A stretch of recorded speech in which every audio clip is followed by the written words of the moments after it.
Heartfulness news లెటర్కు స్వాగతం. ఈ December news లెటర్లో వాలంటరీ వర్క్ అంటే స్వచ్ఛంద సేవ గురించి దాజీ చక్కని వివరణ ఇచ్చారు. వాలంటీర్లు ఎలా ఉండాలి అన్న విషయాన్ని ఆయన వివరించారు. वॉलंटियर्स मीनिंग अपने आप अपनी खुशी से अपने भाई बहनों की सेवा करें. ध्यान में ही हो के भाई बहन तो ध्यान में बैठ जाते हैं, लेकिन वॉलंटियर्स का मेन ड्यूटी है खुद अपने में डूबे, मालिक में डूबे और वही हालत में प्रेम से सबकी सेवा करे. वो वॉलंटियर वर्क है. సహజ మార్గ వాలంటరీ పనిలో పాల్గొనేవారు ఊహించనంత ప్రయోజనాన్ని పొందుతారని బాబూజీ ఒకానొక దివ్య సందేశంలో పేర్కొన్నారు. అయితే 1000 రెట్లు ఎక్కువ పొందుతామనే ఉద్దేశంతో కాకుండా నా సోదర సోదరీమణుల కోసం చేస్తున్నాను అన్న అంకిత భావంతో ప్రేమపూర్వకంగా చేయాలి. సాధనను మాత్రం ఎట్టి పరిస్థితుల్లోనూ మరువకూడదు. కర్మ ప్లస్ వికర్మ ఈక్వల్ టు అకర్మ అంటారు వినోబా భావే. అకర్మ అంటే ఏ పని చేసినా ముద్రలు, సంస్కారాలు ఏర్పడని ఒక ఉదాత్త స్థితికి వాలంటీర్లు చేరుకోవాలి అన్నారు దాజీ.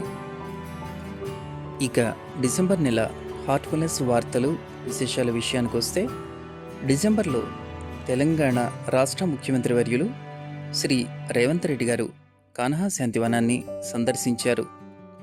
ఆశ్రమంలో జరుగుతున్న కార్యక్రమాలను ఆసక్తితో అడిగి తెలుసుకున్నారు ఆయన. దాజీతో కలిసి రాష్ట్ర ముఖ్యమంత్రి వర్యులు ఆ ప్రాంగణంలో ఒక మొక్కను నాటారు. కాన్హా రాష్ట్రానికే గర్వకారణం అన్నారు ఆయన. ఈ కార్యక్రమంలో మంత్రి శ్రీ పొన్నాల ప్రభాకర్, ఇతర ప్రజాప్రతినిధులు పాల్గొన్నారు. ఇక ఆంధ్రప్రదేశ్ విషయానికి వస్తే, డిసెంబర్లో రాష్ట్ర వ్యాప్తంగా ఏ కార్యక్రమాలు జరిగాయో ఇప్పుడు జిల్లాల వారీగా తెలుసుకుందాం. అనంతపూర్లోని కేఎస్ఎన్ ప్రభుత్వ డిగ్రీ కళాశాల, Sai Vignan English medium school, SLN junior కళాశాలల్లో ధ్యాన శిక్షణ తరగతులు నిర్వహించబడ్డాయి.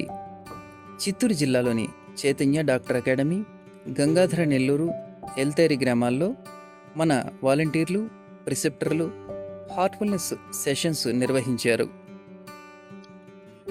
అలాగే తూర్పుగోదావరి జిల్లాలోని జీఓహెచ్ ఆశ్రమంలో, పశ్చిమ గోదావరి జిల్లాలోని భీమవరం, పిప్పర, తణుకులోని పాఠశాలలు, కళాశాలలు, గురుకులాలు, అపార్ట్మెంట్స్లో కూడా ధ్యాన శిక్షణ కార్యక్రమాలు నిర్వహించబడ్డాయి. ఇక గుంటూరు జిల్లా వ్యాప్తంగా చూస్తే, గుంటూరులోని కిడ్స్ స్కూల్, తూములూరు, కొల్లిపారలోని పాఠశాలల్లో హార్ట్ఫుల్నెస్ కార్యక్రమాలు జరిగాయి. దుగ్గిర్యాలలో జరిగిన గ్రామ ధ్యానోత్సవంలో సుమారు 95 మంది పాల్గొన్నారు. కడప జిల్లాలోని బలపనూరులో జరిగిన గ్రామ అనుసంధాన కార్యక్రమంలో ప్రజలు విరివిగా పాల్గొన్నారు. అలాగే ప్రొద్దుటూరులోని రెవెన్యూ కార్యాలయంలో కూడా ధ్యాన శిక్షణ కార్యక్రమం నిర్వహించబడింది. డిసెంబర్ 15న ప్రొద్దుటూరు ఆశ్రమంలో ఉచిత కంటి వైద్య శిబిరం నిర్వహించబడింది. కర్నూలులోని పాఠశాలలు, కళాశాలల్లో కూడా డిసెంబర్ మాసంలో అనేక హార్ట్ఫుల్నెస్ కార్యక్రమాలు జరిగాయి. కృష్ణా జిల్లాలోని గంగూరు, ఈటీటీసీ రైల్వే, ఎస్టీపీఎంలోనూ ధ్యాన శిక్షణ శిబిరాలు నిర్వహించబడ్డాయి. విజయవాడలోని నారాయణ కళాశాలలో యోగా, ధ్యాన సెషన్లు జరిగాయి. ప్రకాశం జిల్లాలోని ఒంగోలు ఆశ్రమంలో స్కూలు లీడర్షిప్ ప్రోగ్రాం కింద ఎంఈవేలో హెడ్ మాస్టర్లకు 3 రోజుల ధ్యాన శిక్షణ శిబిరం నిర్వహించబడింది. చీరాలలోని చైతన్య పాఠశాలలో ధ్యాన శిక్షణ శిబిరం ఏర్పాటు చేయబడింది. తిరుపతిలోని చైతన్య డాక్టర్స్ అకాడమీ, గూడూరులోని పాఠశాలల్లో హెల్ప్ ప్రోగ్రామ్స్ జరిగాయి. నెల్లూరు జిల్లా వ్యాప్తంగా వెంకటాచలం, దర్గామిట్టలోని జిల్లా పరిషత్ హైస్కూలు, ఏపీ గిరిజన రెసిడెన్షియల్ పాఠశాల, వెంకటగిరిలోని ఏపీఎస్పీ 9వ బెటాలియన్లో కూడా హెల్ప్ హెచ్ఎఫ్ఎన్ కార్యక్రమాలు నిర్వహించబడ్డాయి. కావలి సెంటర్లో 4 వారాల హోప్ ప్రోగ్రాం నిర్వహించబడింది. శ్రీకాకుళం, విజయనగరం జిల్లాల్లోని పార్వతీపురం, పూసుపటిరేగ, పొందూరు, పులిపట్టు గ్రామాలలోని పాఠశాలల్లో ధ్యాన శిక్షణ కార్యక్రమాలు జరిగాయి. విశాఖపట్నం మరిపల్లెం ఆశ్రమంలో సోదరుడు మల్లెల రామకృష్ణ ఆధ్వర్యంలో నిర్వహించబడిన ప్రశిక్షకుల వర్క్షాప్లో సుమారు 80 మంది ప్రశిక్షకులు పాల్గొన్నారు. అలాగే విశాఖపట్నంలోని పాఠశాలలు, కళాశాలల్లో కూడా 3 రోజుల ధ్యాన శిక్షణ కార్యక్రమాలు నిర్వహించబడ్డాయి.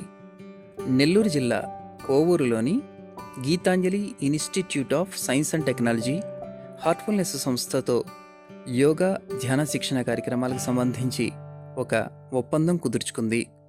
మరిన్ని హార్ట్ఫుల్నెస్ వార్తలు, విశేషాలతో వచ్చే నెలలో మళ్ళీ కలుసుకుందాం. నమస్తే.